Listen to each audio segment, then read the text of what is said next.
Textile industry का संपूर्ण ज्ञान जिस भी आदमी को थोड़ी बहुत भी सीखने की ललक होती है, भूख होती है, इस वीडियो में उसको स्वाद आ जाएगा। ये वीडियो में ना मेरे को भी बड़ा मजा आया है एक्चुअली। हाँ, ये एमबीए कराने वालों को टेक्सटाइल इंडस्ट्री की वो फॉर्मूला फ्रेमवर्क दूंगा। ये आपने कहीं एक जगह पे वो 10 स्ट्रैटेजी इकट्ठी नहीं सुनी होगी। नमस्कार, विवेक बिंद्रा बोल रहा हूँ, फाउंडर एंड सीईओ बड़ा बिजनेस.com। बहुत दुखी रहते थे लोग टेक्सटाइल इंडस्ट्री को लेकर। बहुत लोगों ने बोला कमेंट बॉक्स में टेक्सटाइल पे वीडियो बनाओ, टेक्सटाइल पे वीडियो बनाओ। वापस आ चुका हूँ, आज टेक्सटाइल इंडस्ट्री की पूरी बात करूंगा। आज मैं आपको रिटेलर से लेकर मैन्युफैक्चरर तक गेम चेंज करेंगे। पीछे मैंने कोई अच्छे वीडियो दिए हैं, वो जरूर साथ में चेक कर लेना। एक मैंने क्रेडिट का वीडियो दिया आपको जिसमें मैंने बताया कि कर्जे से कर्जा कैसे मिल सकता है, आपको पैसा कैसे मिल सकता है अगर आपका सिविल स्कोर ठीक नहीं है तो भी। और बाकी टाइम मैनेजमेंट की कुछ टेक्निक्स और यूट्यूबर के ऊपर शेयर मार्केट पे कुछ वीडियो डाले थे मैंने। समस्याओं का समाधान, घटेगा बिजनेस में नुकसान, बढ़ाओ कस्टमर रिटेंशन, खत्म हो जाएगा कंपटीशन। ये ज्ञान बढ़ा देगा आपका नाम, कैसे बेचे सामान कस्टमर केवल याद रखेगा आप ही का नाम। टेक्सटाइल इंडस्ट्री की एमबीए करने वाले हम। रिटेल, कपड़ों का रिटेल, कपड़ों का व्यापारी, ये जो है ना एक कस्टमर का बिजनेस होता है। इसमें आपको दुकान के अंदर शोरूम में कुछ एंटरटेनमेंट, एक्साइटमेंट रखनी चाहिए, तभी कस्टमर आता है। वैसे तो रिटेलर बहुत सारे हैं, लाखों रिटेलर है हमारे देश में, इतना कंपटीशन है, इतनी स्कीम, इतने डिस्काउंट, तो रिटेलर अलग से कैसे निकल के आए? कपड़ों का व्यापारी क्या करेगा? इस इंडस्ट्री में होता क्या है? इसमें कौन चाहता है? करोड़ों रुपया कैसे कमाया जा सकता है? सुनना मेरी बात को। अगर इसके अंदर जैसे खाने की इंडस्ट्री होती है ना, फूड, उसको पहले देख के खाते हैं, आंखों से खाते हैं, फिर जबान से खाते हैं। कपड़ों में भी ऐसे ही होता है। हाँ, कपड़ों में भी ऐसे ही होता है। पहले आप कपड़ों को देख करके पहनते हो मन से, उसके बाद एक्चुअली पहनते हो। हाँ, तो शोरूम आपका ऐसा होना चाहिए, कपड़े ऐसे होने चाहिए, देखने में अच्छे लगे। बड़ी ल्यूक्रेटिव इंडस्ट्री है। 10 लाख रिटेलर है आज हमारे देश के अंदर कपड़ों के। और ब्रेक इवन पॉइंट इसका बहुत ईजी है, आसानी से अचीव हो सकता है। अगर 50% एफिशिएंसी पे भी करें तो ब्रेक इवन तुरंत मिल जाता है आपको इसमें। छोटा रिटेलर भी इसमें लॉस नहीं करता, लेकिन अगर ठीक से चलाए तो। हाँ, आपका रोटी कपड़ा मकान नेसेसिटी है, रिसेशन प्रूफ बिजनेस है। थोड़ा सा भी अगर आपने चेंज होते हुए फैशन को रिस्पॉन्ड कर लिया, छा जाओगे। 10 स्ट्रैटेजी दे रहा हूं। पहला, रिटेल के अंदर सेल्स नहीं होती है। कपड़ों के शोरूम में भी सेल्स नहीं है, परचेज सेल्स है। हाँ, क्या मतलब हुआ इसका? इसमें ना सारा गेम परचेज में है।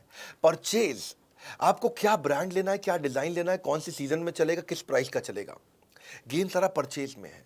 जितने भी मैंने कपड़ों के शोरूम देखे हैं, वहां सारी गड़बड़ तभी होती है जब उनके पास गलत माल पड़ा होता है। रिटेलर को एग्जीबिशन जाना चाहिए, एग्जीबिशन में जाकर के स्टडी करना चाहिए मार्केट क्या ले रही है। ऐसा नहीं कि आपको जो आकर के स्कीम दे गया है, जो आपको आके मिठाई का डब्बा देगा, भैया ये कपड़े ले लो हमारे बहुत बढ़िया, ऐसे बहुत सारे एजेंट्स आएंगे बीच में, वहीं सारा गेम खराब होता है। परचेज सीख लो पहले क्या होता है, परचेज करते कैसे हैं, फैशन और रेलेवेंसी के हिसाब से, पब्लिक डिमांड, ट्रेंड्स और रेलेवेंट स्टॉक के हिसाब से हमारे को लेना है। परचेज लाइफलाइन है, बाय राइट सेल राइट। सही खरीदा आसानी से अपने आप बिक जाता है। प्रॉब्लम क्या हो जाती है, मेन मुद्दा क्या है धंधे के अंदर, जब आप गलत माल लेके रख लेते हो तो इन्वेंट्री बढ़ जाती है, माल पुराना होता है, कपड़ा पुराना होता ही फैशन बदलते बिकना बंद हो जाता है।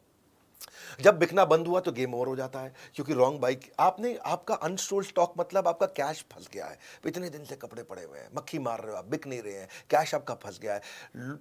ब्रांड जल्दी बिकते हैं, फटाफट बिकते हैं, स्कीम के चक्कर में मत आना।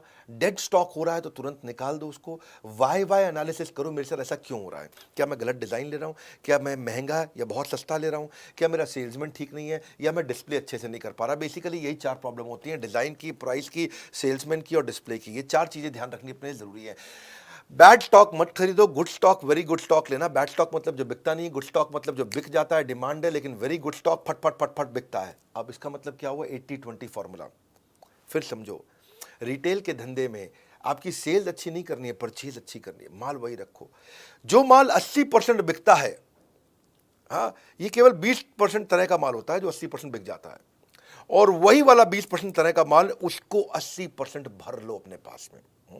80% ऑफ दैट 20% जो आपको 80% ग्रोथ देगा। ये है मेन मुद्दा इसके अंदर। हाँ, इसको बोलते हैं एबीसी एनालिसिस या एफएसएन analysis, fast moving, slow moving, non moving. जो जल्दी बिकता है उससे शोरूम भर दो, जो धीरे बिकता है उसको केवल 15-20% रखो, और जो नहीं बिकता है उसको 2-5% से ज़्यादा कभी मत रखो।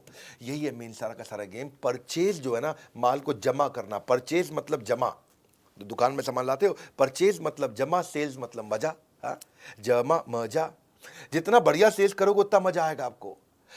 लेकिन क्या है, आपका अगर जब जमा राइट है तो sales becomes easy and light. When the जमा इज राइट, यानी कि purchase is right, sales becomes easy and light. But when जमा इज रॉन्ग, गलत सामान ले आए, sales delays for very long. मुद्दा यही है। व्हेन जमा is right sales becomes easy and light, when जमा is wrong sales delays for very long. अगर आपने ईबीओ खोला है वहां तो आसान है, एक्सक्लूसिव ब्रांड आउटलेट बोलते हैं, मतलब एक कंपनी का शोरूम खोल लिया है, वहां तो आसान है, वहां तो कोई कंफ्यूजन ही नहीं है। जो बड़ा ब्रांड है वो खुद ही मर्चेंडाइज ढूंढने में आपको मदद करता है, वही आपको कौन सा माल लेना है, कितना माल लेना है, इस मार्केट में क्या चलेगा, मार्केट इंटेलिजेंस देता है, प्रोडक्ट मार्केट फिट आपको बना के दे देगा। हाँ, तो वहां पे आपके लिए, क्योंकि अगर अच्छी सेल हो रही है तो आपके ब्रांड पे भी इंपैक्ट करेगा, तो वो खुद ही कंपनी करके दे देती है। लेकिन अगर आपका ईबीओ नहीं है, मल्टी ब्रांड आउटलेट है, तो आपको परचेज समझदारी से करनी है। दूसरा, स्टॉक आउट इज पॉइजन। देखो, जो माल ज्यादा बिकता है ना, वो अगर स्टॉक आउट मतलब क्या होता है कि भाई सामान खत्म हो गया है, बिकने वाला माल वो खत्म हो गया है। देखो, अगर कुछ स्टॉक फालतू रखा है ना, उसका जो नुकसान है आप कैलकुलेट कर सकते हो कि भाई मेरा 50,000 रुपए का माल फालतू पड़ा है, उस और वो बिक नहीं रहा, मतलब 50,000 रुपए फंसा हुआ है। लेकिन जो माल बिकता है वो नहीं है, तो कितने सारे कस्टमर वो ले जाते, जो लेके नहीं गए, वो आपको पता भी नहीं चलने वाला। तो जो स्टॉक आउट यानी कि माल ना होना, यानी कि जो बिकने वाला माल है वो ना होना, ये आपके धंधे के लिए जहर है। अगर आपके पास स्टॉक कम पड़ा है, अंडर स्टॉक है या गलत स्टॉक है, इसका कारण तो या तो लैक ऑफ फंड, आपके पैसे की कमी है, वर्किंग कैपिटल मैनेज नहीं करना आ रहा है, या माल अगर जल्दी बिक के खत्म हो गया है, इसका मतलब आपको पता ही नहीं कि पुअर डिमांड फोरकास्टिंग है, आपको आइडिया नहीं है आपके पास क्या बिकता है। या फिर खत्म हो गया, इसलिए खत्म हो गया क्योंकि पीछे से आपको सही सप्लायर नहीं है, वो सप्लायर डिले कर रहा है इसलिए, या आपको इन्वेंट्री ऑटोमेशन नहीं आता। आप बात को समझे कि डिमांड होते हुए भी माल को ना बेच पाना, ये बहुत बड़ा ब्लंडर है। हाँ, कस्टमर भी चला जाएगा, आपकी इमेज भी चली जाएगी और दूसरे के पास चला जाएगा। तो आप क्या करिए, परेटो प्रिंसिपल जो मैंने बताया था, जो 20% माल 80% बिकता है, उस माल का हर महीने फ्रेश बाइंग करते रहो, शोरूम नया लगेगा। आप फ्रेश बाइंग हर महीने करते रहो, शोरूम नया लगेगा। आपको वर्किंग कैपिटल मैनेज करनी आनी चाहिए, आपको ट्रेंड और फैशन पकड़ में आने चाहिए। आप या तो ईबीओ खोल लो, दो पाए, या तो एक्सक्लूसिव ब्रांड आउटलेट खोल लो, भाई जिस कंपनी, वो कंपनी खुद ही बता देगी क्या बिकता है क्या नहीं बिकता, उसके पास ईआरपीस हैं, सॉफ्टवेयर हैं, बता देगा। और आप ईबीओ नहीं खोलना चाहते, अपना ही एमबीओ चलाना चाहते हो, तो फिर ईआरपी खुद लगा लो। रेडी सोल्यूशन आजकल ईआरपी के बहुत सारे आ रहे हैं, वो लगा लो, काम हो जाएगा। तीसरी स्ट्रैटेजी पे ध्यान देना, लोकेशन जो है ना, इसमें बड़ा गेम चेंजर है। आपके शोरूम का, आपके स्टोर का, आपकी कंपनी का लोकेशन कहाँ पे है, फिजिकल लोकेशन से बात बनती है। भैया अगर लोकेशन कमजोर है, कस्टमर ही नहीं आ रहा, तो बेकार है। आपका जो प्राइमरी कस्टमर है ना, जो 60 से 80% कस्टमर ऐसा होता है जो माल खरीदता है। सेकेंडरी मतलब 15% कस्टमर ही कभी कभी लेता है। टर्शरी मतलब वो कस्टमर जो माल खरीदता ही नहीं है। इसका कैलकुलेशन करना सीख लो, ये कैसे मिलते हैं, इसके कुछ तरीके होते हैं, ये मिलते कैसे हैं, क्या फैक्टर होते हैं। आप जहां दुकान खोल रहे हो वहां कस्टमर आपके काम के रहते कितने हैं, वो पढ़े लिखे कितने हैं, यहाँ पे चलने वाले पैदल ग्राहक कितने घूमते हैं, इनकी उम्र क्या है, जो प्रोडक्ट आप बेच रहे हो वो उस उम्र के लोगों को देना है कि नहीं देना है, किस प्रोफेशन के लोग रहते हैं आसपास। कुछ इलाके होते हैं जहाँ व्यापारी ज़्यादा रहते हैं, कुछ इलाके होते हैं जहाँ अपार्टमेंट होती हैं, सोसाइटीज होती हैं, हाई राइज टावर, वहाँ नौकरी करने वाले ज़्यादा होते हैं। इनकम ग्रुप कैसा है, लाइफस्टाइल कैसा है, धर्म क्या है उनका, प्राइवेट व्हीकल उनके पास है कि नहीं है, उनकी उनकी स्पेंड करने की क्षमता कितनी है। आसपास जहाँ आपने शोरूम खोला है वहाँ कोई मेट्रो जाती है क्या, वहाँ कोई बस जाती है, ऑटो आता है, पब्लिक ट्रांसपोर्ट है वहाँ पे। ये चीज़ों को देखो तब आपको समझ में आएगा यार, यहाँ लोकेशन ठीक है, यहाँ माल अपने को शोरूम खोल देना चाहिए। चौथी स्ट्रैटेजी बड़ी कमाल का गणित दूंगा इसमें मैं, ये रियल कंटेंट है भाई साहब। हाँ, brand gives you better inventory turnover. क्या मतलब हुआ बेटर इन्वेंट्री टर्नओवर? मतलब बेटर आरओआई। इसका मतलब समझो, केस स्टडी से समझाता हूं। मोबाइल के दो ब्रांड लेते हैं, जियोनी और शाओमी। जो दुकानदार है ना, उसको शाओमी केवल 4% मार्जिन देता है, जियोनी 12% मार्जिन देता है। लेकिन फिर भी कौन, मतलब कमाई किस में जा रहा है, जियोनी में कि शाओमी में? जियोनी में। जियोनी 12% दे रहा है। हाँ, यानी कि आपने 1 लाख रुपए का मोबाइल बेचा जियोनी का, तो आपको 12,000 रुपये कमा लोगे। शाओमी का 1 लाख रुपए का मोबाइल बेचा तो केवल 4,000 रुपये कमाओगे। तो आदमी कहे भाई जियोनी ज़्यादा रख लो, लेकिन वो शाओमी रखता है ज़्यादा। पूछो क्यों? क्योंकि समझो यहाँ पे दो आपके बड़े अच्छे से खाने बने हुए हैं जहां आपने मोबाइल रखे हुए हैं, है कि नहीं, रैक अंग्रेजी में बोलते हैं। यहां 1 लाख रुपए का जियोनी पड़ा है, यहां 1 लाख रुपए का शाओमी पड़ा है। जियोनी 1 लाख रुपए का पूरे महीने में एक ही बार बिकेगा, यानी कि एक महीने में 1 लाख रुपए का आपने जियोनी बेच लिया, तो आपको उस पर कितना बच गया? 12% के हिसाब से 12,000 रुपये बच गया। लेकिन शाओमी इतनी तेज बिकता है, इतना ज़्यादा बिकता है, इतना ज़्यादा बिकता है कि ये 1 लाख रुपए का माल बिक गया, फिर आपने खरीदा, फिर बिक गया, फिर आपने खरीदा, फिर बिक गया, फिर आपने खरीदा। आपने फंसाया तो 1 ही लाख है, लेकिन ये 10 बार बिक गया। इधर 1 लाख का माल 1 बार बिका, शाओमी का 1 लाख का माल 10 बार बिक गया। शाओमी दे तो रहा था 4%, लेकिन उस 1 लाख पे आपने 4% 10 बार कमा लिया। यानी कि आपने यहाँ 40,000 रुपये कमाया और यहाँ आपने 1 लाख पे केवल 12% देखने में अच्छा था, पर ये एक ही बार बिका तो आपने 12,000 कमाया। तो इस 1 लाख पे अपने महीने में 12,000 रुपये कमाया, इस 1 लाख पे महीने में आपने 40,000 रुपये कमाया, क्योंकि माल 1 ही लाख का रखा था, बिक रहा है, आ रहा है, बिक रहा है, जा रहा है। आप तो 1 ही लाख का माल फंसाते हो ना, अपना पैसा तो 1 ही लाख फंसाया दोनों जगह पे आपने, पर ये कम बार बिका जियो नहीं, तो यानी कि एक बार बिकने पे आपको 12,000 कमा के दिया, 10 बार 1 लाख का माल बिकने के कारण आपको 40,000 रुपये कमा के दिया। इसको बोलते हैं आरओआई। इसका मतलब क्या भैया? मतलब ये है कि अगर आप अच्छा ब्रांड रखोगे तो वो आपका ब्रांड बना देगा, और लोकल आइटम रखोगे तो आपको भी जिंदगी भर लोकल बनाए रखेगा।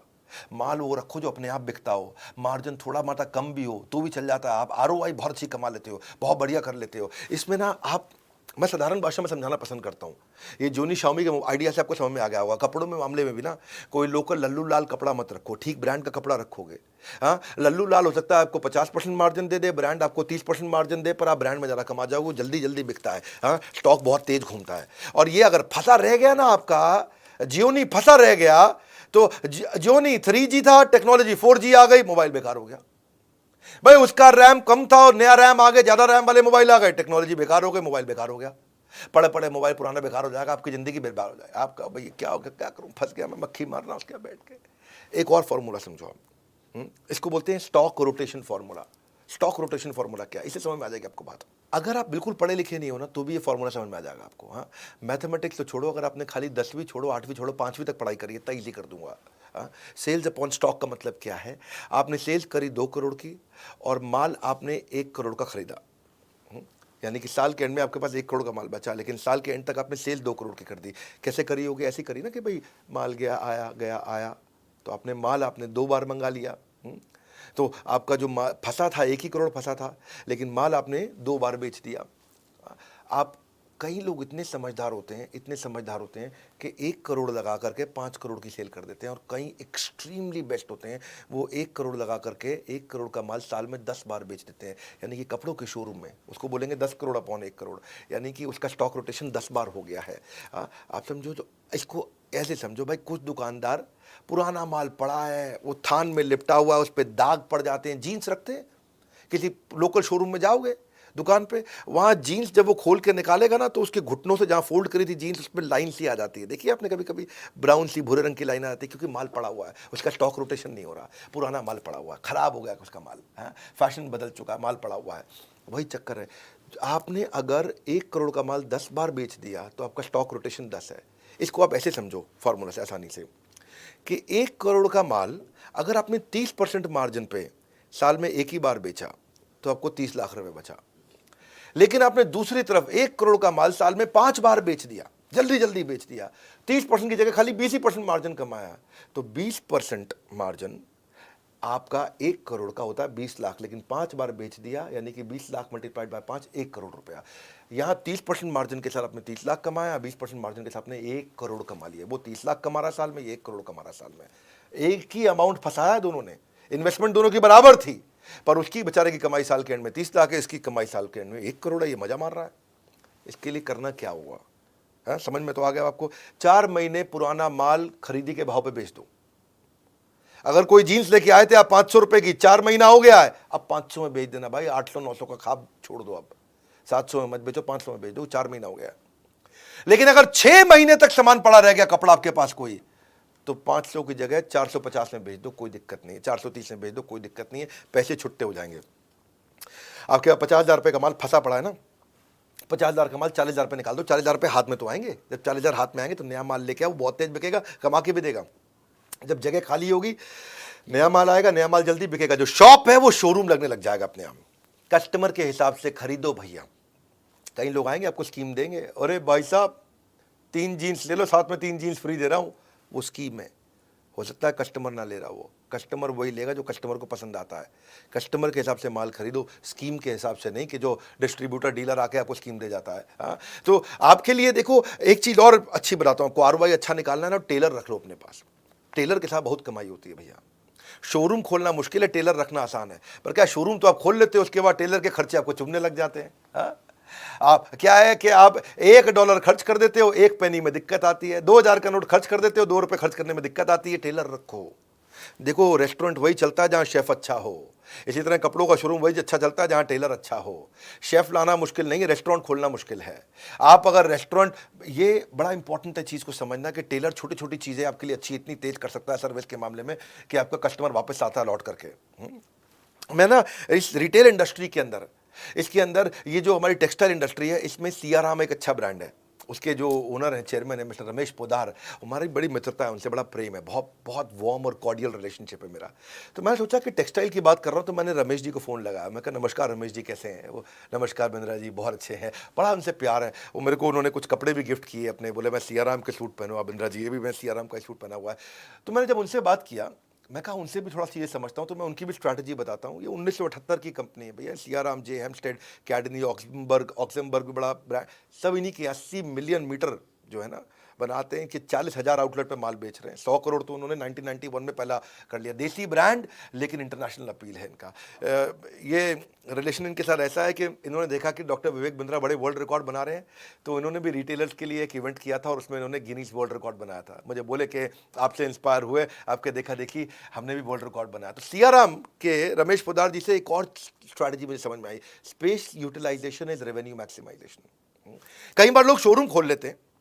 अब एक भाई थे हैदराबाद के, और उनका जो शोरूम था, उनका जो स्टोर था, वो 6,000 स्क्वायर फीट का था। 3,000 स्क्वायर फीट ग्राउंड फ्लोर पे, 3,000 स्क्वायर फीट फर्स्ट फ्लोर पे। तो ग्राउंड फ्लोर पे उन्होंने बना रखा शोरूम, बहुत बढ़िया, चकाचक, लाइट, बहुत सुंदर, मतलब अंदर घुसो तो देख के बड़ा हो मजा आ जाता। और ऊपर उन्होंने बना दिया गोडाउन। तो रमेश भाई वहां गए, उनसे मिले, उन्हीं का रिटेलर था। तो रमेश भाई बोले, अब सियाराम के चेयरमैन है तो सामने वाला बात सुनता भी है उनकी। बोले यार तुम गलती कर रहे हो, प्राइम लोकेशन पे, हैदराबाद की सबसे महंगी रोड पे तुम्हारा ये शोरूम है, और फर्स्ट फ्लोर को तुमने बना रखा है गोडाउन। गोडाउन सस्ती जमीन पे बनाओ, तो ग्राउंड फ्लोर पे भी शोरूम कर दो, फर्स्ट फ्लोर पे भी शोरूम कर दो, स्पेस को यूटिलाइज करो। स्पेस यूटिलाइज होगा, रेवेन्यू मैक्सिमाइज होगा। वो भाई मान गया उनकी बात। वही आदमी जो नीचे ग्राउंड फ्लोर पे 8 करोड़ का टर्नओवर कर रहा था, ऊपर फर्स्ट फ्लोर खोलते ही वो 12 करोड़ पे आ गया, फिर 15 करोड़ पे आ गया। तो उन्हें बहुत धन्यवाद किया, क्योंकि जब गोडाउन बनाना था वो सस्ती जगह बनाया, खर्चा उसका बहुत कम हो गया। वरना अगर ऊपर फर्स्ट फ्लोर जो इतनी प्रीमियम लोकेशन थी, उससे फट फट फट फट तेज कमाया उन्होंने। तो स्पेस यूटिलाइजेशन जब करोगे तो उसमें देखो मैनेक्विन अच्छे से डालो, ट्रायल रूम बनाओ, शीशे लगाओ, डिस्प्ले शेल्फ अच्छे लगाओ, डिस्प्ले काउंटर बढ़ाओ। जितना अच्छे से स्पेस को यूटिलाइज करेंगे ना, उतना रेवेन्यू मैक्सिमाइज होता है आपका। अगला है छठा स्ट्रैटेजी, इफेक्टिव ट्रेनिंग, मतलब हायर कन्वर्जन। आपने शोरूम बनाया, आपके शोरूम पे आपने कितने सालों की मेहनत करी है ना, कितना पैसा लगा दिया आपने वहाँ पे, कितना कुछ कर दिया आपने, इतनी ब्रांडिंग मार्केटिंग कर दी उसकी। आज उसकी इतनी इज्जत हो गई कि रोज 100 कस्टमर आ रहे हैं वहाँ पे। अगर रोज 100 कस्टमर आ रहे हैं और आपका सेल्समैन इतना कमजोर है कि 100 में से खाली 20 को माल बेच पाता है, 100 में से वो 20 को माल बेच पाता है, क्योंकि उसकी ट्रेनिंग अच्छी नहीं हुई। अगर उसकी ट्रेनिंग अच्छी कर दें, वो 100 में से 40 को माल बेच दे, तो आपका टर्नओवर एकदम डबल हो जाएगा। हाँ, कस्टमर लाने पे आप खर्चा कर चुके हो, पर उसकी ट्रेनिंग नहीं करी आपने। ये छोटे छोटे खर्चे होते हैं। प्रोफेशनलिज्म बढ़ाइए। हाँ, प्रोफेशनल्स को लाइए, उनको उतना प्रेम दीजिए कि वो फैमिली हो जाए। फैमिली को लाइए, उनको उतना ट्रेनिंग दीजिए कि वो प्रोफेशनल हो जाए। दो बातें हैं कि आप जब किसी एम्प्लॉय को हायर करते हो, उसको इतना प्रेम दो प्रोफेशनल आदमी को कि वो फैमिली जैसा हो जाए, और खुद के जो परिवार वाले हैं उनको इतना ट्रेनिंग दे दो कि वो प्रोफेशनल्स की तरह काम करना शुरू कर दें। मजा आएगा। उसके बाद ट्रेनिंग का कल्चर बना दो। यंगस्टर्स को बहुत दिक्कत आती है, उनके लिए बड़ा आसान हो जाएगा। डेटा ड्रिवन अप्रोच रखो, मेजरेबल गोल रखो, नहीं तो एवरीथिंग गोल गोल हो जाएगा। अगर मेजरेबल गोल नहीं होगा तो एवरीथिंग गोल गोल। गोल गोल चाहिए या बड़ा जबरदस्त वाला गोल चाहिए। अपने मैनेजर को, स्टोर कीपर को, सेल्समैन को, कस्टमर सर्विस एग्जीक्यूटिव को, शॉप फ्लोर में सबको बढ़िया ट्रेनिंग दो। इसको सारे रिटेलर्स के आप पहुंचा देना, जितने भी भैया अपने टेक्सटाइल वाले हैं। गेम चेंजर वीडियो में कुछ ऐसे ऐसे फॉर्मूला दूंगा आपको मैं। तो सेल्समैन ना बड़ा इंपॉर्टेंट टच पॉइंट होता है। 10 में से 2 कस्टमर को माल बेच पा रहा था, वो 10 में से 4 को बेचना शुरू हो गया। अच्छी ट्रेनिंग दे दी आपने तो टर्नओवर डबल हो गया आपका। तो आपका जो शॉप फ्लोर है वो बहुत इंपॉर्टेंट एरिया है। उसको आप फीचर वर्सेस बेनिफिट की ट्रेनिंग दो। भाई कपड़ों का फीचर मत बताओ, बेनिफिट बताओ उसको। प्रोडक्ट की origin, history, accessories, catalogue, prices, कपड़ों के डिफरेंट साइजेज, यूके का साइज ये है, यूएस का साइज ये है, मेन का साइज ये है, वुमेन का साइज ये है। फैब्रिक का उसको एक्सपीरियंस हो जाना चाहिए। कॉम्पिटिटर क्या प्रोडक्ट बेच रहा है, कॉम्पिटिटिव एडवांटेज क्या, उसको समझ में आ जाना चाहिए। एटिकेट्स के साथ बात करें, रैपो बिल्डिंग, रिलेशनशिप बना करके माल बेचे, कस्टमर के बाइंग बिहेवियर को पहचाने। डिफिकल्ट गुस्से वाला कस्टमर आ गया, एकदम चिड़ा हुआ, नक चढ़ा, ऐसे वाला भी होता है ना कहीं, हाँ, उसके साथ भी बड़ा कैसे वो डील करे, उसको कैसे समझाए और कैसे फॉलो अप करे, रेफरल कैसे ले, सेल्स को क्वालिफाई करे, प्रोफेशनल एथिक्स और एटिकेट उसको समझ में आ जाए, क्रॉस सेल अपसेल कर सके, है कि नहीं है। क्रॉस सेल अपसेल क्या होता है कि वो अगर कोट खरीदने आया तो अंदर के लिए शर्ट भी बेच दी साथ में, हाँ, अगर वो ट्राउजर लेने आया है तो ट्राउजर के साथ में अपने सॉक्स भी बेच दिए उसको, आपने अगर वो स्कर्ट लेने आई है तो अपने साथ में टॉप भी बेच दिया उसको, हाँ, तो इसको क्रॉस सेलिंग। अप सेलिंग क्या है, अगर वो 2000 वाला ले रहा है तो उसको 2000 की जगह 3000 वाला माल बेच दिया। एस्पिरेशनल सेलिंग कर दिया, कस्टमर का मन कैसे मोह ले ताकि सेल्स अपने आप ही हो ले, हाँ, कस्टमर का मन कैसे मोह ले सेल्स अपने आप ही हो ले, इससे आपका आरओआई निकल के आएगा, गेम चेंजर है। सातवीं strategy, keep an I on KPI. KPI मतलब की परफॉर्मेंस इंडिकेटर। कुछ फॉर्मूलाज रखने चाहिए अपने स्टाफ के साथ, अपने ऊपर भी रख सकते हो। बेटा झूठ बोल सकता है, डेटा झूठ नहीं बोल सकता। फॉर्मूला क्या है आपको पता है भैया, मैं गैस नहीं देता, मैं ये नहीं बोल रहा जान लगा दो, मेहनत कर लो, खून पसीना एक कर लो, एड़ी चोटी का जोर लगा दो, ये सब बोल रहा हूं क्या मैं? फालतू मोटिवेशन नहीं मेरे भाई, रियल फॉर्मूला। बिजनेस के मामले में डॉक्टर विवेक बिंद्रा के चैनल पे आ जाओ, बड़ा बिजनेस, बस बस बस इतना ही। केपीआई मतलब डेटा ड्रिवन काम करना। कैसे करना है आपको? डेटा ड्रिवन का मतलब है जैसे ना आप कुछ फॉर्मूला चेक करो, प्रॉफिट पर स्क्वायर फीट। अगर आपका 1000 स्क्वायर फीट का शोरूम है, आपका 1 लाख रुपए का प्रॉफिट हो रहा है, तो 1 लाख को 1000 से डिवाइड कर दो, आपको पता चल जाएगा प्रॉफिट पर स्क्वायर फीट कितना आ रहा है। फिर वो बेंचमार्क से उसको इंप्रूव करो। एवरेज ट्रांजैक्शन वैल्यू, जितने लोग आ रहे हैं, मेरा नाई है ना, बाल काटने आता था मेरे, उसके यहाँ एवरेज ट्रांजैक्शन वैल्यू जो थी 200 रुपए की थी। मैंने उसको बताया कैसे कॉम्बो बना दे और average transaction value, average order value को 500 रुपया कर दे। उसने कॉम्बो बनाना शुरू किए। जो कस्टमर बढ़ाना मुश्किल है, लेकिन उसी कस्टमर से ज़्यादा पैसा लेना आसान है। तो 200 में जो बाल काटता था, शेव करता था, उसने बोला मैं मसाज के साथ में बाल भी फ्री कर रहा हूँ काटना, शेव भी फ्री कर रहा हूँ, ये भी कर रहा हूँ। तो लोग जो है ना, उसने, मैंने उसको बताया कि ऐसा करो, सेल्फी ले ले यार, एक थीम उसको दिया, वो बहुत चल गया उसको, भाई मज़ा आ गया, है कि नहीं। लोगों ने वो 200 की जगह 500 का माल लेना शुरू कर दिया। इसको बोलते हैं एवरेज ट्रांजैक्शन वैल्यू। हाँ, ऐसे ही आप लीड कन्वर्जन, कि भाई जितना कस्टमर आ रहा है कितने को बेच पा रहा है, पिछले महीने से ज़्यादा रेवेन्यू करके देखा, ये भी केपीआई हो गया, की performance indicator. Upsell cross sell कितना कर रहा है, हाँ, एवरेज सेल्स साइकिल टाइम, मतलब ये कस्टमर को कितनी देर में बेचता है। हाँ, कई सेल्समैन होते हैं, वो उसके पास कस्टमर आया 15 मिनट में बेच देते हैं। कई सेल्समैन होते हैं, उसके पास कस्टमर आया 1 घंटा सब खोल के बैठ जाता है, ये भी देख लो, ये भी देख लो, ये भी देख लो। कस्टमर कंफ्यूज, गोल चक्कर होता रहता है। साइड में अमेजोन खोलता है और वो अपनी मम्मी को बोले मम्मी यहाँ से ले लेंगे, माल भी नहीं बिकता, है कि नहीं है। और बिकता भी तो ये 1.5 घंटे बाद जाके बिकता है। इसको क्या बोलते हैं? Average handling time, AHT। तो ये भी देखो कौन एम्प्लॉय ज़्यादा टाइम लगा रहा है। Average profit margin on sales, कौन डिस्काउंट ज़्यादा दे देता है, पूरे मार्जिन पे बेच रहा है कि नहीं बेच रहा। ये सेल्स पर रिप्रेजेंटेटिव, अगर आपकी 1 लाख की सेल हुई है और आपने पास 10 आपके पास एम्प्लॉय है, सेल्समैन है, तो मतलब ऑन एन एवरेज एक आदमी 10,000 रुपये की सेल करता है। तो जो 10,000 से ज़्यादा की करता है उसकी ताली बजा दो, जो 10,000 से कम की करता है उसकी ट्रेनिंग कर दो। ये कुछ बढ़िया बढ़िया KPIs होते हैं। सेल्स पर एम्प्लॉय निकाल लो, एम्प्लॉय टू कस्टमर रेशियो निकाल लो, हाँ, कि भाई आपने इससे ये बड़ा फायदा है एम्प्लॉय टू कस्टमर रेशियो, कि अगर आपके पास रोज 1000 कस्टमर आ रहे हैं और 10 सेल्समैन हैं, तो आपने निकाल लिया भैया कि मैं 100 कस्टमर पे एक सेल्समैन दिन भर में लगाता हूं। जब फेस्टिवल का टाइम आता है, 1000 कस्टमर की जगह 3000 कस्टमर हो जाते हैं, तो आपको पता चल जाएगा कि भाई मुझे एक महीने के लिए 10 की जगह 30 आदमी करने पड़ेंगे, क्योंकि आपका एम्प्लॉय टू कस्टमर रेशियो निकल गया। हाँ, कस्टमर कितने दिन तक आपके साथ ट्रांजैक्शन करता है, क्योंकि कस्टमर रिपीट कस्टमर बन रहा है कि नहीं, लॉयल कस्टमर बन रहा है कि नहीं, प्रमोटर एडवोकेट बन रहा है कि नहीं बन रहा। क्योंकि ये भी बड़ा इंपॉर्टेंट फॉर्मूला है। रिटेंशन रेट, कितना कस्टमर रिटेन हो रहा है। रेफरल रेट, कितना कस्टमर आया और कितने को नए साथ में लेकर के आया, रेफरल किया उसने। क्योंकि KPI जब आप कर देते हो तो इससे आप एम्प्लॉयज को अकाउंटेबल कर लेते हो। एम्प्लॉयज अपने आप काम करते हैं, आपकी प्रेजेंस के बिना काम करते हैं। आप जो है वृंदावन में बैठ करके कीर्तन कर रहे हो, भगवान का जप कर रहे हो, या दुबई के बीच पे लेमनेड पी रहे हो, पीछे से धंधा अपने आप चल रहा है, क्योंकि आपने फॉर्मूला लगा के सबको मेजर करना शुरू कर दिया। लोग ऑर्गेनाइजेशन की प्रायोरिटीज को समझ जाते हैं, आपके एम्प्लॉय रिस्पॉन्सिबल होते हैं, बड़ी क्लैरिटी मिल जाती है उनको, इंडिविजुअल परफॉर्मेंस अच्छी होने लग जाती है। तो ये KPI था।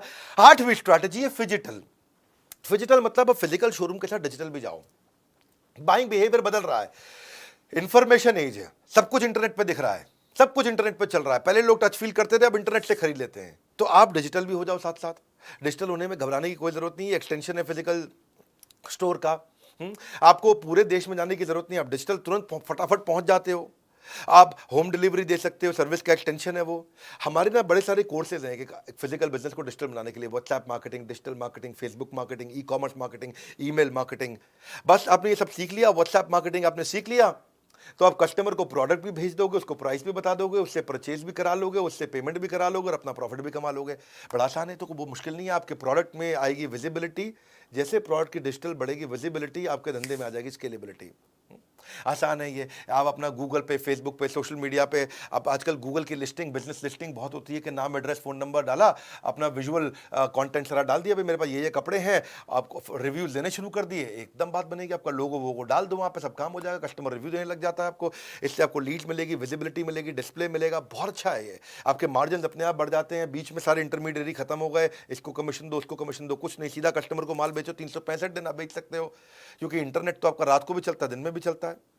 शोरूम तो आपका खाली दिन में खुलता है, इंटरनेट तो आपका रात को 2 बजे भी इंटरनेट पे दुकान खुली है, आपकी दुकान इंटरनेट पे सुबह 4 बजे भी खुली है, 26 जनवरी पे भी खुली है, 15 अगस्त को भी खुली है। इंटरनेट पे तो आपकी दुकान हर समय खुली हुई है। तो इसको सीखो आकर के, हमारे भी कोर्सेज हैं बहुत सारे, इसके ऊपर आप ज्वाइन कर सकते हो बोर्ड लाइन नंबर पे फ़ोन करके। बहरहाल, नौवीं स्ट्रैटेजी, अगर आपको ईबीओ का मतलब क्या है? ईबीओ मतलब एक्सक्लूसिव ब्रांड आउटलेट। इसमें आपकी मेहनत कम है, ब्रांड की मेहनत ज़्यादा है, वो सारे आपकी मदद करते हैं। मान लो आपने कोई भी ब्रांड उठा लो, अभी सीआरएम की बात कर लेते हैं, सीआरएम का ब्रांड उठा लो, उसके अपने लॉयल कस्टमर हैं, उसकी अपनी बहुत बड़ी विजिबिलिटी है, उसका अपना प्रूवन एक क्वालिटी और कमर्शियल वायबिलिटी है, और आपको बड़ी अच्छी प्रीमियम अपील है उसकी। ब्रांड का अपना एक विजन होता है, उसकी अपनी लॉन्ग टर्म स्ट्रैटेजी होती है, उसके अपने ग्रोथ प्लान होते हैं, उसके बाद अपने मार्केटिंग के बजट होते हैं। आप थोड़ी कर सकते हो सारे बॉलीवुड वाले को ला दो। हमने अगर सीआरएम का एग्जांपल लिया, तो उन्होंने आजकल दीपिका पादुकोण के हस्बैंड को अपना ब्रांड एम्बेसडर बना रखा है, और अब वो आएगा अपना आकर के, वो तो पता ही आपको रंगीन कपड़े पहनता है। तो अब आप तो नहीं, आप दीपिका पादुकोण को या उसके हस्बैंड को ला सकते हो आसानी से, कोई आप तो दुकानदार हो। तो ईबीओ भी आप ट्राई कर सकते हो, ईबीओ बड़ा अच्छा ऑप्शन है। और रणवीर सिंह नाम है उसका, मैं नाम भूल जाता हूँ, मैं बॉलीवुड कम देखता हूँ। तो वो जो है, आप उसको, आपको तो खर्चा नहीं करना है, ब्रांड अपने आप खर्चा करता है, ब्रांड का आपको सपोर्ट मिल जाता है, ब्रांड आपको प्रॉपर्टी सिलेक्शन करा देगा, आपको रेंट नेगोशिएट करा देगा लैंडलॉर्ड से। आप अगर अच्छा ब्रांड होगा, बहुत सारे ब्रांड्स हैं, लुई फिलिप, फलाना डिकाना, बहुत सारे हैं। आप उसमें से अगर मान लो, हमने अभी सीआरएम की बात करी, तो आपको स्टोर भी डिजाइन करा के देंगे, स्टोर लेआउट भी कर देंगे आपका। सैकड़ों शोरूम हो चुके हैं अब सीआरएम के, और अब उनका आइडिया ये है कि अगले 1 साल के अंदर 1000 नए शोरूम खोलने वाले हैं। इनके अपने फ्रेंचाइजीज खोलते हैं ना ये, तो प्रोडक्ट की ट्रेनिंग देंगे आपको, ऑपरेशंस की हेल्प कर देंगे, फ्लो ट्रेनिंग दे देंगे, बिलिंग का सॉफ्टवेयर दे देंगे, आपको वॉक इन कैसे बढ़ाओगे, आपको लेआउट, साइनेज, हर एक चीज रेडी करके देता है। तो ईबीओ में आपकी टेंशन खत्म है, कोई नया आदमी भी चालू कर सकता है। 10वीं स्ट्रैटेजी क्या है? EBO means easy expansion. अगर आपका एमबीओ है, मल्टीपल ब्रांड आउटलेट है, तो पुरानी गल्ला चला आ रहा है। दादाजी बैठते थे, दादाजी के पिताजी बैठते थे, अभी आपके पिता बैठते हैं, अभी आप खुद बैठते हैं, अपने बच्चों के लिए क्या करें? क्योंकि भैया एमबीओ को एक्सपैंड करना मुश्किल है, ईबीओ को आसान है। ईबीओ आप एक साथ 10 शोरूम चला सकते हो, एमबीओ में आपको खुद ही गल्ले पे बैठना पड़ता है। तो इंसान अपने बच्चों के लिए जगह बनाता है, तो एमबीओ उसका बड़ा अच्छा एग्जाम्पल है। फ्यूचर बच्चों का आप सिक्योर कर सकते हो, क्योंकि टेक्सटाइल के जो पुराने खिलाड़ी हैं वो भी, और जो बिल्कुल नए हैं वो भी अपने बच्चों को, सूखा सूखा बिजनेस होता है ईबीओ का, एकदम सूखा सूखा बिजनेस। भाई कंपनी से ही माल आया, कंपनी की सारी स्ट्रैटेजी, कंपनी का सारा सिस्टम आया, कस्टमर भी आया, कस्टमर को पहले शोरूम के बारे में पता है, उसको पहले ब्रांड के बारे में पता है, ओ सियाराम, तो वो आएगा, सियाराम का कपड़ा खरीदेगा, चला जाए, आपको क्या टेंशन है इसमें? हाँ, कईयों के पास जो कमर्शियल जगह होती है, मॉल में, कहीं पर डिस्ट्रिक्ट सेंटर में, कहीं पे, कुछ लोग हैं जिनके पास काम है पर जगह नहीं है, तो वो जगह लेके काम कर ले, और कुछ लोग जिनके पास जगह है पर कोई काम नहीं है, तो उनके लिए भी अच्छा कि भाई, क्योंकि ईबीओ करना आसान है, आपको ट्रेड का आदमी होने की जरूरत नहीं है, कोई भी आदमी कर सकता है। देखो, आपको ना ईबीओ में बिना बिजनेस के बैकग्राउंड के भी आप कर सकते हो। आप मैकडोनल्ड्स का या किसी भी खाने का, किसी का भी आप फ्रेंचाइजी की तरह ईबीओ चला सकते हो उसका। हाँ, आपको राइट फार्मूला दे देते हैं सक्सेस का। आपको अगर सीआरएम वालों से बात करना, तो उनसे भी बात करके देखो, मेरे को क्योंकि उनका बड़ा अच्छा लगा, मैंने खुद जाकर के देखा उनका। बहरहाल, ये बहुत सारे आज आपको फॉर्मूलाज मैंने दिए, आपको बहुत सारे फ्रेमवर्क दिए, आपको मैंने ये एमबीए कराई मैंने आपको टेक्सटाइल इंडस्ट्री में। आप इस वीडियो को दोबारा देखना, क्योंकि लंबा वीडियो है, इसमें बहुत काम की चीज़ें, नोट्स बनाए कि नहीं बनाए। और अगर आप डिस्ट्रीब्यूटर हो, तो आप मैन्युफैक्चरर हो, रिटेलर को आप भेजो वीडियो, होलसेलर को वीडियो भेजो, ये कोई भी फ्रेंचाइजी वीडियो को भेजो, सबको आगे बढ़ाना जरूरी है, इसलिए शेयर करना भी बहुत जरूरी है। बहुत काम का वीडियो है। और अगर आप भी बिजनेस में ग्रो करना चाहते हो, ऐसी सारी स्ट्रैटेजी सीखना चाहते हो, अपने ब्रांड को बहुत बड़ा करना चाहते हो, मेरा मोस्ट सॉट आफ्टर कंटेंट आ चुका, लीडरशिप फनल। ये वो कंटेंट है जहां कोई गैस नहीं है, ये थोड़ा प्रीमियम है, इसमें खाली 300 सीट होती है। एक हम 5 स्टार, 6 स्टार, 7 स्टार होटल में करते हैं इसको, एयरपोर्ट के पास करते हैं, जहां पे हम लोग बहुत, केवल 300 सीट, राइट सीधा क्वेश्चन आंसर वहीं पे टक टक टक टक टक टक, रियल कंटेंट। आपका पहले ट्रेनिंग नीड एनालिसिस कर लेते हैं, आपका पहले ही मैं पूरा कच्चा चिट्ठा पढ़ लेता हूँ, क्योंकि आपसे हम फॉर्म भरवा लेते हैं पहले, आपके बिजनेस को समझ के आता हूँ, आपके क्वेश्चंस को रेडी करके आता हूँ मैं पहले से ही। आपको real life example, case study देते हैं, एग्जीक्यूटिबल स्ट्रैटेजी देते हैं, और एक गेम चेंजिंग कोचिंग डायरी देते हैं। ये प्रीमियम कोचिंग डायरी ये कहीं नहीं मिलती है, ये केवल उस प्रोग्राम में मिलती है। हाँ, वीकली असाइनमेंट रहते हैं, उसके बाद कोच आपको वीकली असाइनमेंट फोन कर करके कराएगा, असाइनमेंट करो भाई साहब, आप नहीं करोगे दूसरे नंबर से करेगा फोन। आप असाइनमेंट क्यों नहीं किया आपने अभी तक? तो एक हैंड होल्डिंग सपोर्ट है, leadership funnel game changer program है, लोग कसमें खाते हैं इसकी, इसलिए अभी तुरंत अगला बैच आ गया है, आप फटाफट पता कर लो, सीट खत्म ना हो जाए। लीडरशिप फनल में आपको लाइफ टाइम मेंबरशिप भी हम फ्री दे रहे हैं, और इस वीडियो को सारे रिटेलर्स तक पहुंचाओ। पता नहीं फ्री कंटेंट से किसकी कितनी मदद हो जाए, बड़े गेम चेंजिंग इसमें स्ट्रैटेजीज है। हमारे साथ जुड़े रहने के लिए, इस वीडियो को शेयर करने के लिए, लीडरशिप फनल के लिए फोन करके पता लगाने के लिए, आप सबका हृदय की गहराई से प्रेम पूर्वक बहुत बहुत